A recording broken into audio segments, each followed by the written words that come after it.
There are men who fall in love slowly, carefully, with their eyes wide open. And then there are men who fall the other way, fast, completely, with everything they have. Because they've been waiting so long for something real that when it finally seems to arrive, they don't stop to question it. Keaton Cole was 70 years old, twice divorced, and had spent the better part of a decade convincing himself he was done with all of it. He wasn't done. He just hadn't met Zoey Santos yet. This is the story of a man who found what felt like his last great love, and the story of how that love was never real at all. She said something to me once, early on, that I've thought about almost every day since. We were sitting on the balcony of a hotel in Tagaytay, and the volcano was just sitting there in the middle of that lake. Like it had been put there specifically for the two of us. And she looked at me and said, "Keaton, I think the universe had a plan when it put us in the same room." She said it so quietly, like she was almost afraid to say it out loud, like it was something fragile. I believed her. God help me. I believed every word. I need to back up because none of this makes sense without context, and context is the one thing I kept skipping in those months. Skipping it, ignoring it, rewriting it in my head to match what I wanted to be true. So let me give it to you straight. I built 3 businesses in Dallas over about 30 years. Logistics, mostly. Freight coordination, warehousing, last mile delivery. Nothing glamorous. A lot of spreadsheets and phone calls and arguments with drivers and vendors and partners who didn't always stay partners. I was good at it. I made real money. I retired at 68 with a clean exit from my last company, a house in North Dallas I didn't need that many rooms in, and 2 divorces behind me that had cost me more than money. My first wife, Donna, left when the business was eating everything and there was nothing left for her. My second wife, Carol, stayed 11 years, and we were mostly kind to each other, but kind isn't the same thing as alive, and eventually we both admitted that. My daughter from my first marriage, Shelby, lived in Austin with her husband and 2 kids. We talked every couple of weeks. It was good. Not close, exactly, but steady. Close wasn't something I had much practice with. After I retired, I did what a lot of men like me do. I traveled a little. I played golf badly. I sat in a house that was too quiet and told myself I preferred it that way. A buddy of mine from the logistics world, a man named Patrick, who'd retired 3 years before me, had been spending time in the Philippines and wouldn't stop telling me about it. "Keaton, I'm telling you, it's a different world. The people are warm, the food is great, the pace of life slows down in a way that's good for a man our age." He said it so many times it became a kind of standing joke between us. Eventually I said, "Fine, Patrick. I'll go look at your paradise for 2 weeks, and then I'll come home and tell you what I really think." That was February of 2023. I was 70 years old, and I had not expected anything from that trip except to prove Patrick slightly wrong and enjoy some warm weather. I met Zoey Santos on the 4th day. It happened at a business networking event in Makati that Patrick had dragged me to, one of those casual mixer things, maybe 80 people in a hotel function room. Name tags, open bar, everyone slightly overdressed. Patrick knew people there. I didn't know anyone. I was standing near the window with a beer, looking out at the city, and thinking I'd give it another 30 minutes before I invented an excuse to leave. When someone said, "You look like a man who's running the numbers on when he can get out of here," I turned around. She was standing about 3 feet away, holding a glass of white wine, smiling like she'd just caught me at something minor and found it more charming than annoying. She was probably in her late 30s, dressed professionally but not stiffly, and she had the kind of directness in her eyes that I'd always responded to in business, the look of someone who doesn't waste words. Is it that obvious? I said. Only to someone doing the same thing, she said. Her name was Zoey Santos. She introduced herself as a business partner and consultant working primarily with entrepreneurs looking to expand into Southeast Asian markets. She said she'd been in that world for about 10 years, starting in business development for a Manila-based conglomerate and eventually going independent. She asked what I'd done. I told her logistics. She asked smart questions, not impressive smart, just genuinely interested smart, the kind of questions that told me she understood the industry. She asked about last-mile challenges in the U.S. market. She asked about how the supply chain disruptions of the previous few years had changed the acquisition landscape for smaller freight companies. She knew what she was talking about. We talked for 2 hours. When the event wound down, Patrick found me, and his eyebrows went up in a way I told him to stop immediately. On the way back to the hotel, he said, "I've known you for 15 years, and I have never seen you talk to anyone for 2 hours straight." I told him we were just talking business. He said, "Sure." He said it the way you say sure when you mean the opposite. Zoey messaged me the next morning. She said she'd enjoyed the conversation and that if I was interested in understanding some of the regional business landscape, she'd be happy to show me around. Professionally, she said. A tour, not a pitch. I said I appreciated the offer. She said she was free Thursday. Thursday became dinner. Dinner became a walk along the bay. The walk became a conversation that lasted until nearly midnight about everything, not just business, but life. Her family in Bulacan, her father who'd pushed her hard in school, my years building companies alone, the specific kind of tired that comes from succeeding at things that don't fill you up.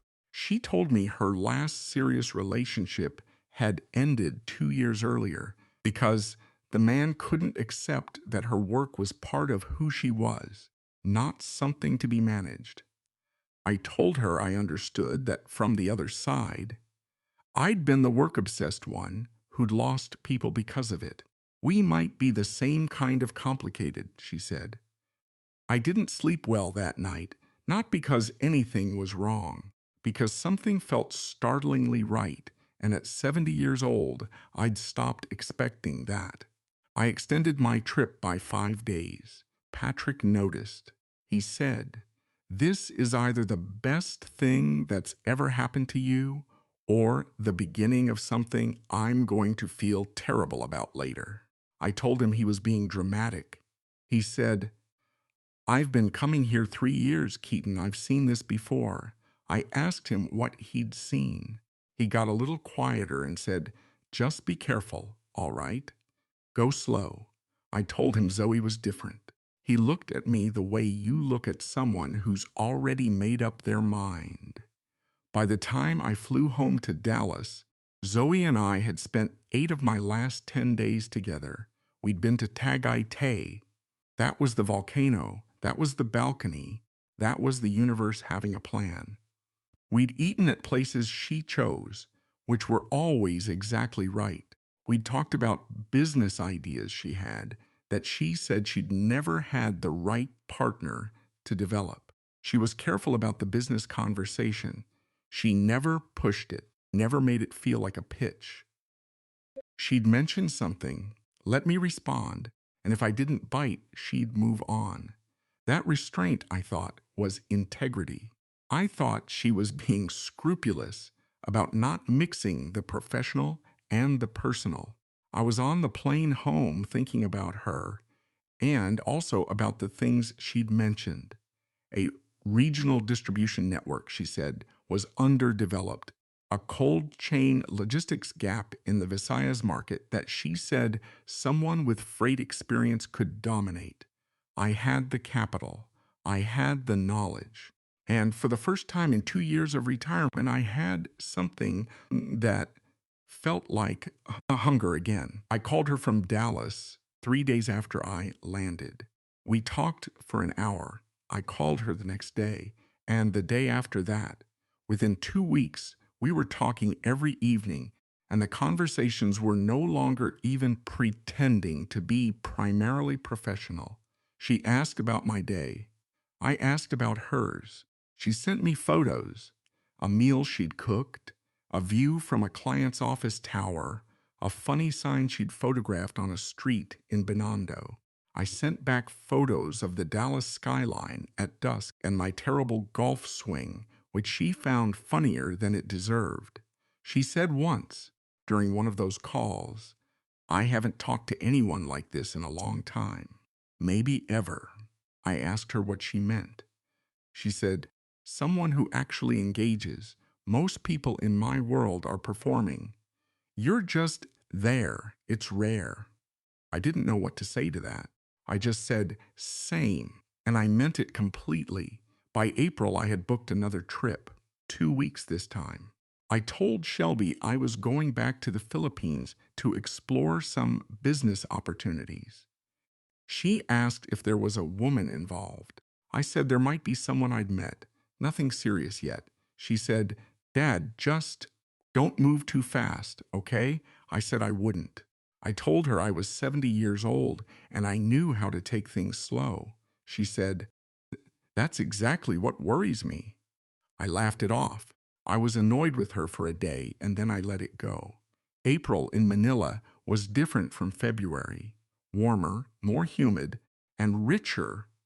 Richer in the sense that I was seeing it through a different lens, the lens of someone who felt like they belonged somewhere in it. Zoey met me at the airport again. She had a driver this time, which I thought nothing of. We went directly to dinner. She looked different to me in person than she had on a screen, more vivid, more present. She hugged me at the arrivals hall, and I felt the rightness of it the same way I'd felt it that night after the walk along the bay. That trip, the business conversations became more concrete.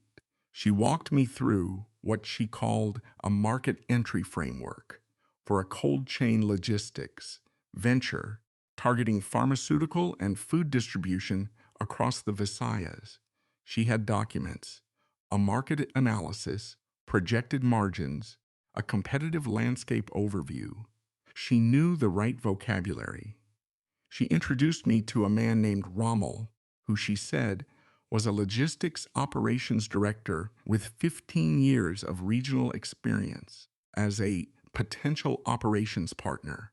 He was precise and knowledgeable and asked me the kind of questions that suggested he'd actually run freight operations.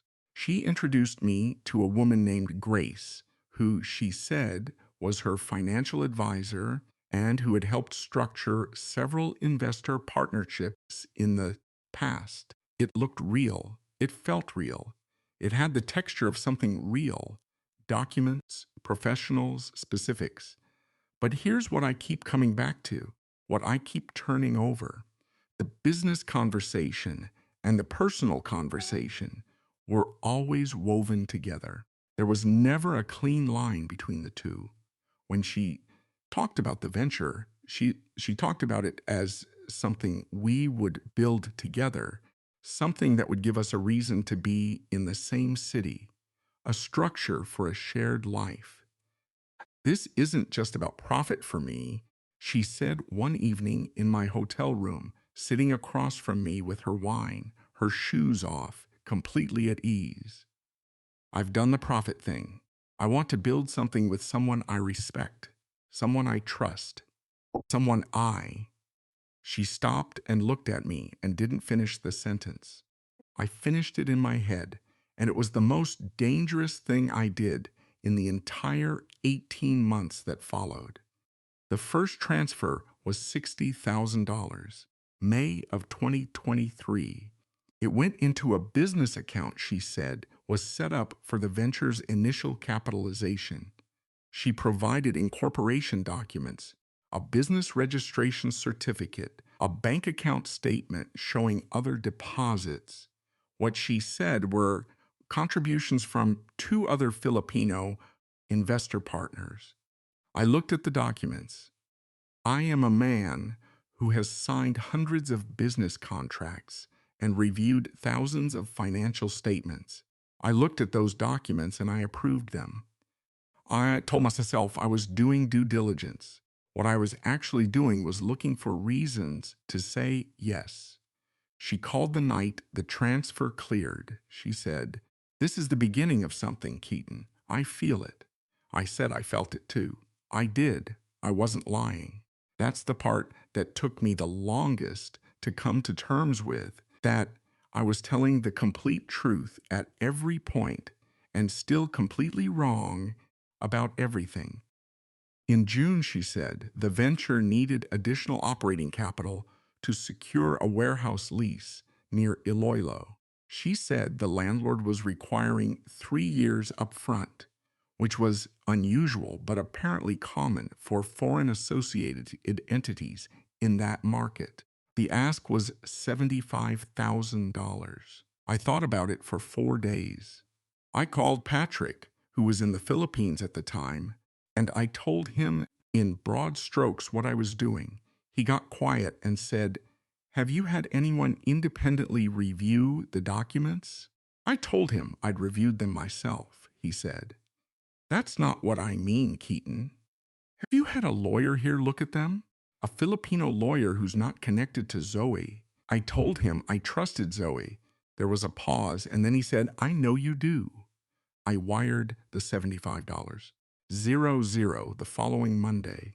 Zoey sent me a photograph that week of what she said was the warehouse space.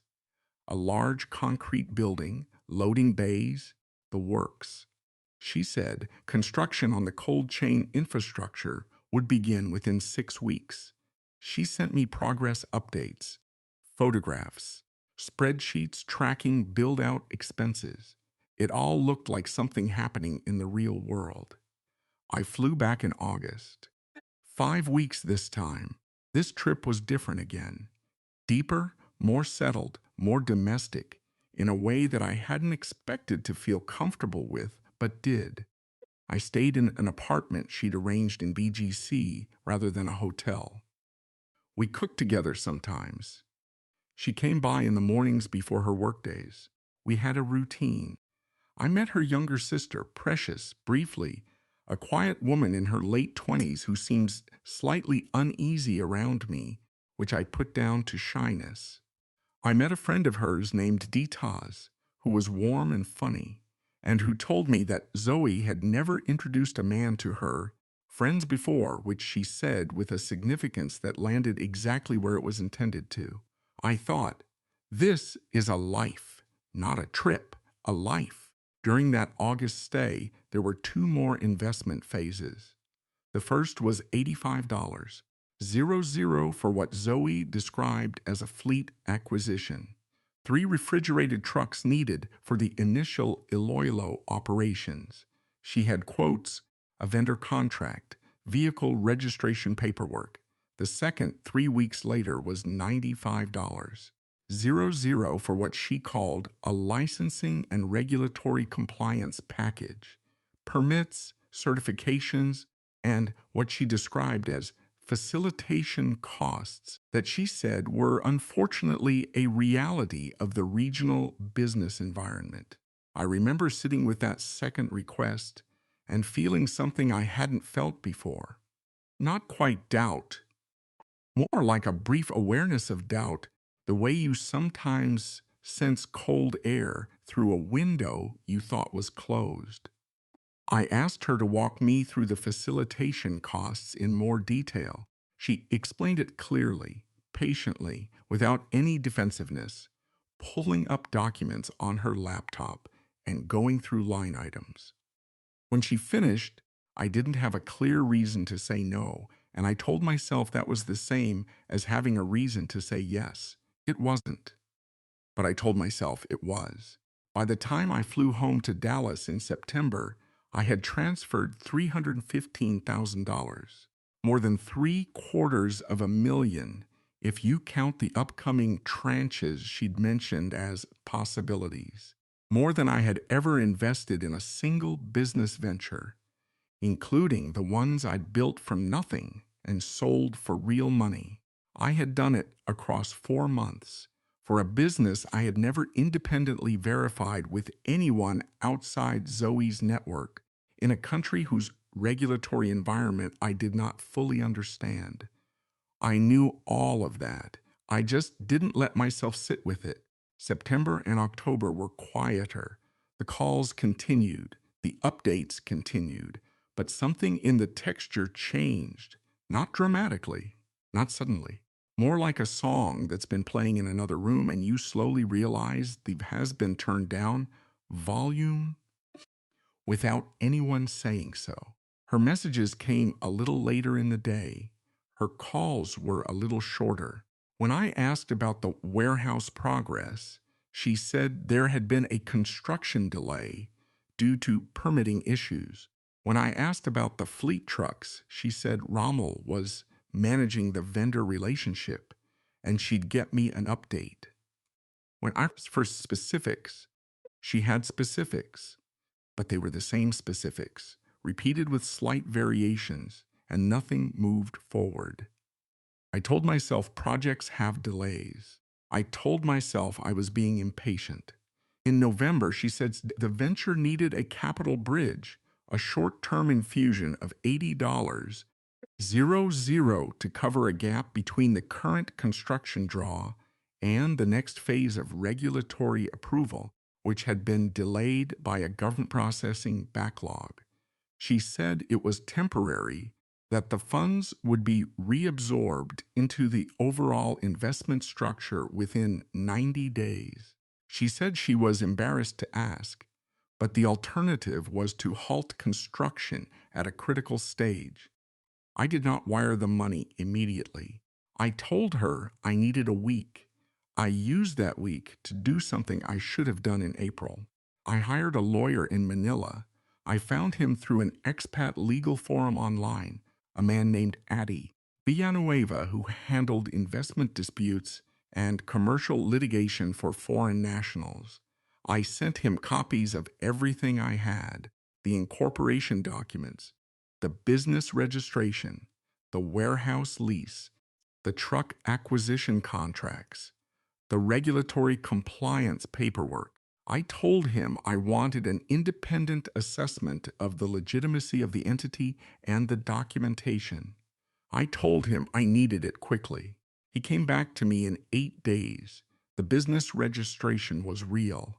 The company existed in the SEC records, but it had been registered 6 months before I met Zoey, with 2 Filipino shareholders listed, and there was no record of any subsequent capitalization, no bank account on file matching what she'd provided, and no regulatory applications connected to any cold chain logistics operation in the Visayas.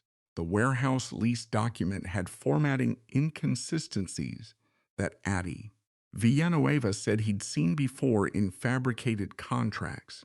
The truck acquisition vendor did not exist in any business registry he could find. The regulatory compliance company listed in the licensing documentation had a registration that had been suspended. None of it was real. I sat with his report for 2 days before I called her. I sat with it and I kept reading it, and I kept thinking about Tagaytay and the balcony and the universe having a plan, and everything I had told myself was true. And I tried to find the place where those 2 things could both exist at the same time. They couldn't. I just needed 2 days to accept that. When I called her, I didn't say anything about Adi Villanueva. I asked her a specific question about the warehouse, the address, the landlord's name, the exact permit application number she'd mentioned in an earlier update. There was a pause that lasted maybe 3 seconds. In business, 3 seconds is a long time. She gave me an address. She gave me a name. She gave me what sounded like a permit number. I told her I'd look into it and call her back. I sent the information to Addie Villanueva. The address was a real location, a different warehouse belonging to a legitimate company with no connection to Zoey or the venture. The landlord name didn't match any person associated with that property. The permit number format was wrong for the relevant government agency. I didn't call her back that evening. I sat in my house in Dallas, and I was very still for a long time. The television was off. The neighborhood was quiet. I had a glass of whiskey, and I didn't drink it.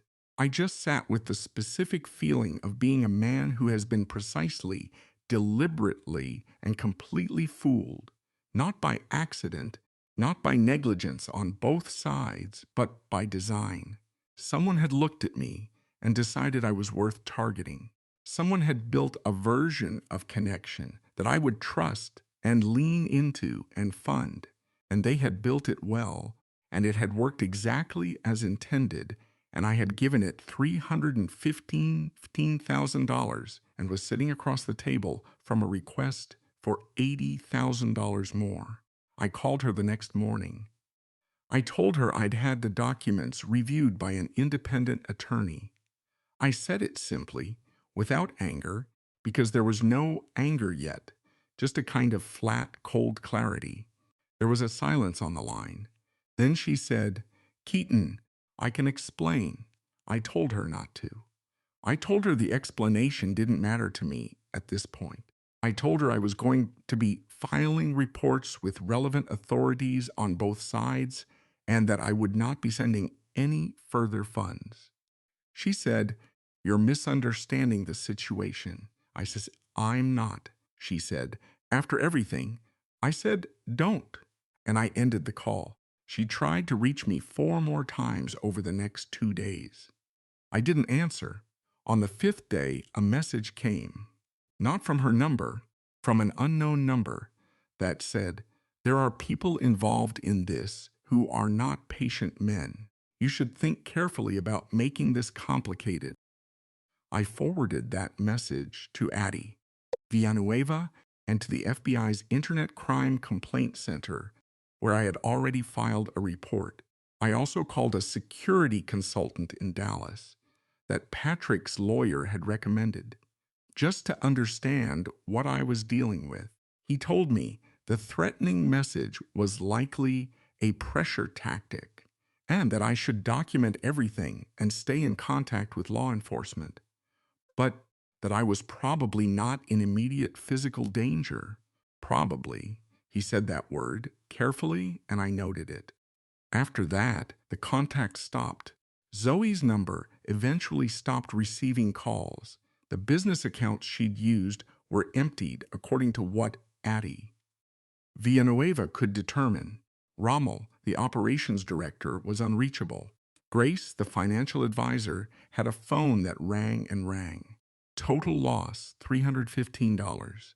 0 in direct transfers, plus approximately $115,000 in ancillary costs, flights, extended accommodation, the Manila apartment, gifts, and a wire I'd sent in August that I'd characterized to myself as personal support for a project-related family expense she'd mentioned, which I now understood was simply $115,000 she had asked for, and I had given, because I was in love with a fiction, $430,000.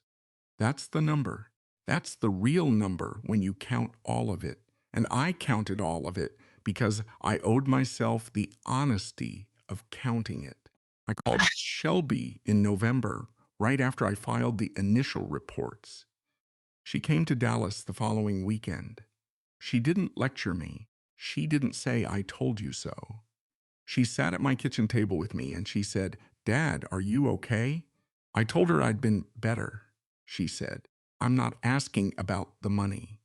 I looked at her And I thought about how she'd grown up watching me put work above everything, and how she'd somehow still turned out with more emotional intelligence than I'd ever managed. And I told her no.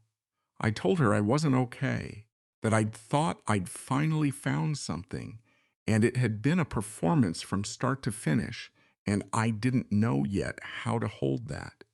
She said, "Then we'll figure it out." She stayed 4 days. We talked more in those 4 days than we had in the previous 4 years.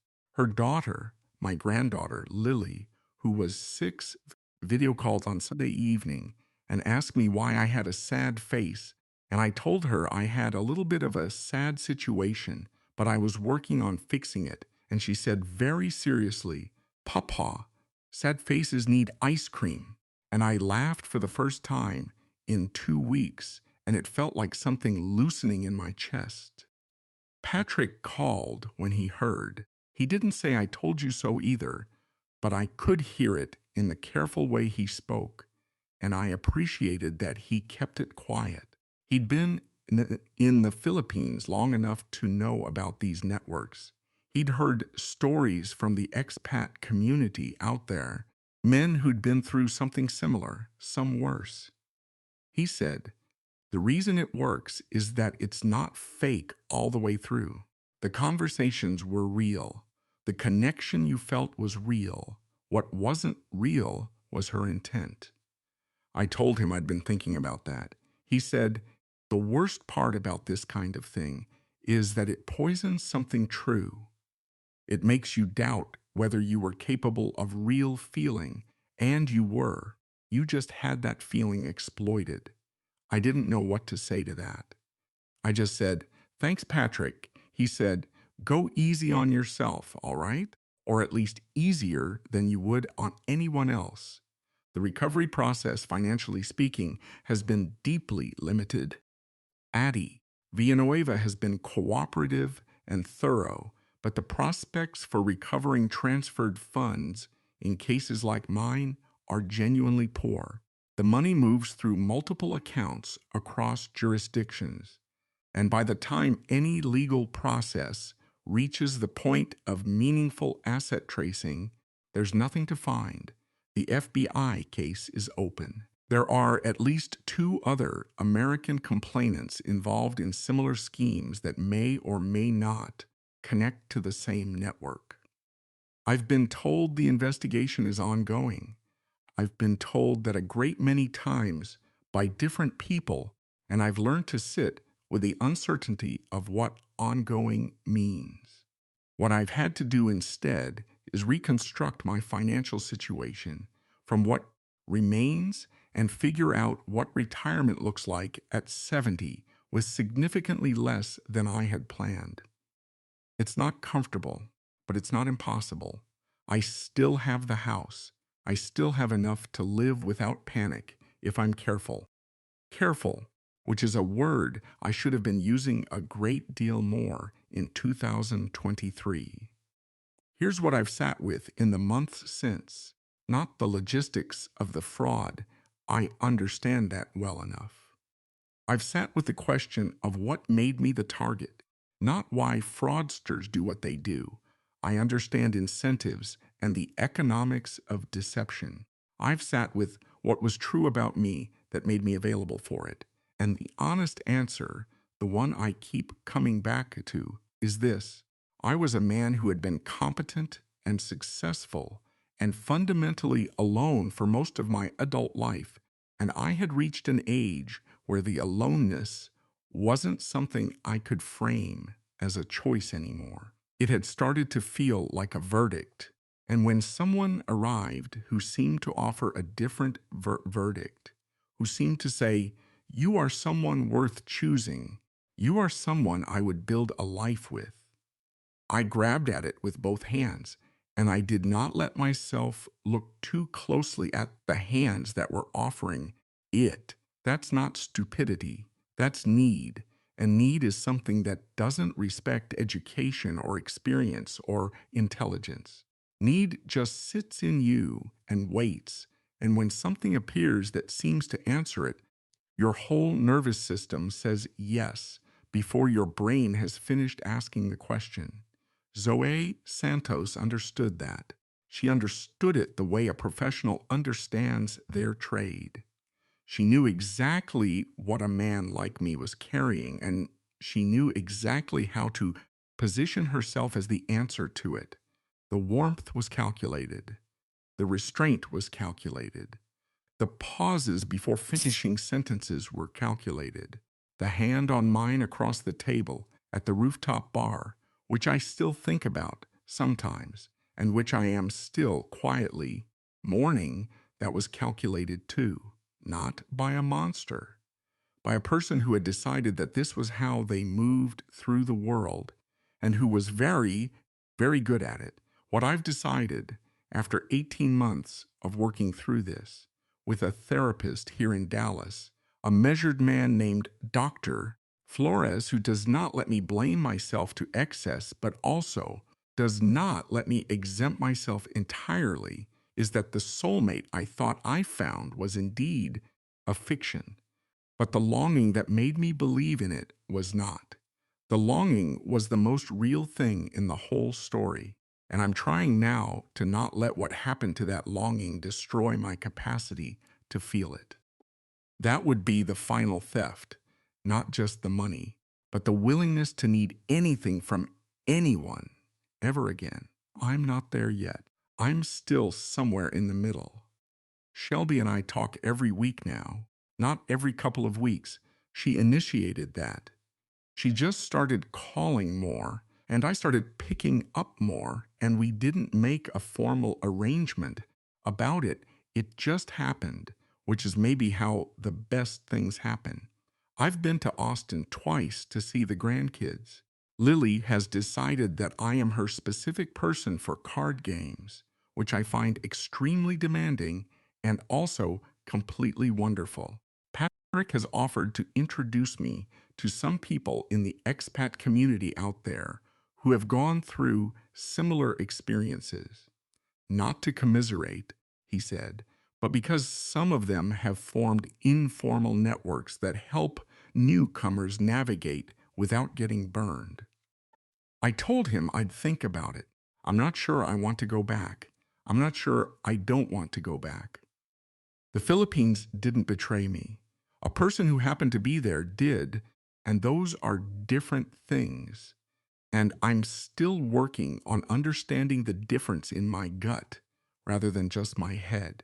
What I know now that I didn't know before, or knew intellectually but didn't know in the way that matters, is that the version of me that was vulnerable enough to fall for this was also the version of me that was finally ready to let someone in after 2 failed marriages and 30 years of putting work first and a decade of quiet, organized solitude. I had finally cracked open a little. Zoe found that crack, and she worked it with great skill. But the crack itself, the willingness to be open, to be warm, to believe that someone could be my equal and my partner, I don't want to close that back up. I built walls for 30 years, and they kept me safe, and they kept me empty, and I don't want to go back to empty. So that's where I am. $430, 0 lighter than I was in February of 2023. Clearer about my own patterns than I've been in my entire adult life. More connected to my daughter than at any point since she was a kid.